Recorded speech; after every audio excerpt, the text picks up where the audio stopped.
Hello friends. तो आज के इस वीडियो में क्लास 10th के लिए डॉक्टर केसी सिन्हा का बुक जो है एक्सरसाइज 1.1 का हम लोग देखने वाले हैं। यूक्लिड विभाजन एल्गोरिथम से एचसीएफ कैसे निकाला जाता है। तो आज के इस वीडियो में हम लोग क्वेश्चन नंबर 1 का करेंगे सॉल्यूशन। तो आप लोग वीडियो में अंत तक बने रहिएगा और अपने दोस्तों के पास इस वीडियो को शेयर जरूर करिएगा ताकि उन्हें समझने में आसानी हो। तो ध्यान से देखेंगे कि यूक्लिड विभाजन एल्गोरिथम से एचसीएफ कैसे निकाला जाता है। इसमें ध्यान देने योग्य बात क्या है वो सबसे पहले हमें जानना चाहिए। इसमें एक थ्योरम होता है ए बराबर B into Q plus R. इसका मतलब क्या होता है जो समझिएगा। जहाँ ए का मतलब होता है भाज्य, ए का मतलब भाज्य और ये बी का मतलब भाज्य बराबर आप पढ़े होंगे भाजक गुना भागफल। भाजक गुना भागफल प्लस शेषफल। हमें इस बात को ध्यान में रख लेना चाहिए। ये नहीं कि बाद में ये कैसे आया ये समझ नहीं आया, क्योंकि आप बचपन में पढ़े होंगे भाज्य बराबर भाजक गुना भागफल प्लस शेषफल, यानी ए बराबर B into Q plus R. इसी थ्योरम पे हम यूक्लिड विभाजन यही कहलाता है। इसी के आधार पे हम एचसीएफ कैसे निकालेंगे वो हम इस वीडियो में बहुत सरल तरीके से देखने वाले हैं। तो ध्यान देंगे यहाँ पर हमें अब इसका कैसे करना है सॉल्यूशन। ध्यान दीजिएगा। हम यहाँ पे करेंगे क्या। आपको पता है कि ये जो बड़ा है, बड़ा को हम क्या मान लेंगे ए। ए यानी ए बराबर 504। इसको हम लोग भाजक कहते हैं, ठीक है, भाज्य कहते हैं, भाज्य। और जो छोटा होता है बी उसको कहते हैं भाजक। क्या कहते हैं? भाजक। तो बी बराबर हम 156 ले लिए, ठीक है। अब हम भाग करते हैं, जैसे आप भाग करते हैं बचपन में किया करते थे वैसे ही करेंगे। 156 से भाग दिए 504 को। तो आप 156 से 504 को भाग लगाएंगे तो यहाँ पे ध्यान से देखेंगे 156 से भाग लगाना है 504 में, तो किससे लगाएंगे? तो आप जानते हैं कि गुना करेंगे। 156 को देखते हैं 2 बार में गुना करके।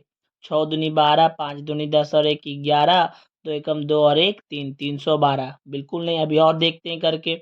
156 को 3 से गुना करके देखेंगे तो 3 से अगर किए तो 15 या 45, तो अभी भी 50 है। देखते हैं 4 से गुना करके, तो 156 गुना 4, तो 6 चौके 24 का 4 बाकी हाथ का 2, 5 चौके 20 और 20 और 2 22 बाकी हाथ का 2 और 4 एकम 4, 4 2 6। तो 156 को अगर हम 4 बार में गुना करते हैं तो 624 आ जाता है। और यहाँ हमें लाना है 504 या उससे छोटा। तो 3 बार में गुना करके देखेंगे। 6 तिया 18 और 5 तिया 15, 1 16 और 3 एकम 3 और 1 4, यानी 3 बार में गुना करने पर 468 आता है। तो यहाँ पे हम 3 बार में लगाएंगे 468 और आप इसे क्या करेंगे घटा लेंगे। तो 14 में से 8 गया 6, यहाँ बच गया 9, 9 में से 6 गया 3 और यहाँ 4, यहाँ भी 4, ये कट गया। तो यहाँ पे आप देख पाएंगे कि ए हम क्या लिए थे, ए लिए थे 504, ठीक है। अब यहाँ पे जो क्यू है, क्यू मने भागफल, कोसेंट, कोसेंट 3 आ गया और रिमाइंडर कितना आ गया 36 आ गया। अब आप थ्योरम जानते हैं ए बराबर B into Q plus R. तो ए कितना था 504, बी कितना था, तो बी जो था वो 156 था। 156 गुना क्यू, क्यू यानी 3 और आर कितना है 36।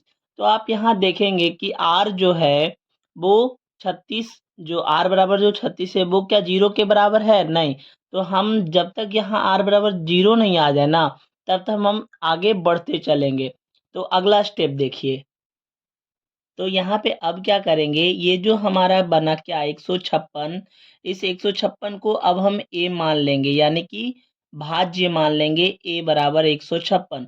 और जो भाजक बनेगा ना वो हमारा शेषफल बन जाएगा। शेषफल 36 आया था, तभी बराबर 36 बना लिया। अब फिर से इसको भाग कराते हैं, तो 36 से भाग देंगे 156 में।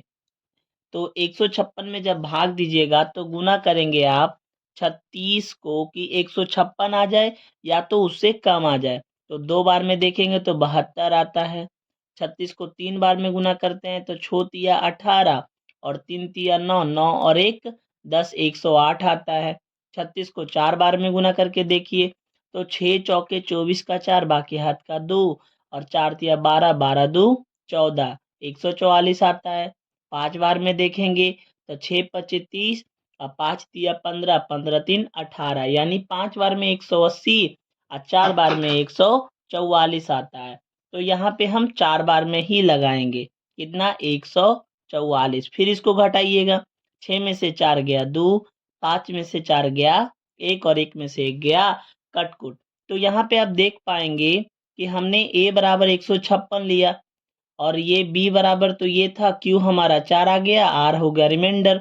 तो फिर से उस थ्योरम पे अगर अब जाए तो ए बराबर B into Q plus R.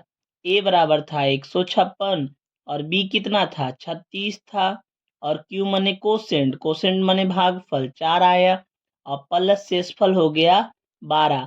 तो आप देखेंगे कि अभी भी आर बराबर 12 है जो कि 0 के बराबर नहीं है। तो फिर से हम इसको आगे करेंगे। अब क्या करेंगे कि ये जो 36 है ना, इस 36 को हम लोग a मान लेंगे यानी भाज्य मान लेंगे और b भाजक जो है वो हमारा शेषफल बन जाएगा। जो शेषफल है वो कितना आ गया? 12। अब आगे करेंगे तो अब देखिएगा कि अब हम फिर से भाग देंगे। 12 से भाग देंगे 36 को, तब 12 तिया 36 यानी कि ये अब कट गया। तो अब देखेंगे कि Q कितना आ गया? 3। R कितना आ गया? 0।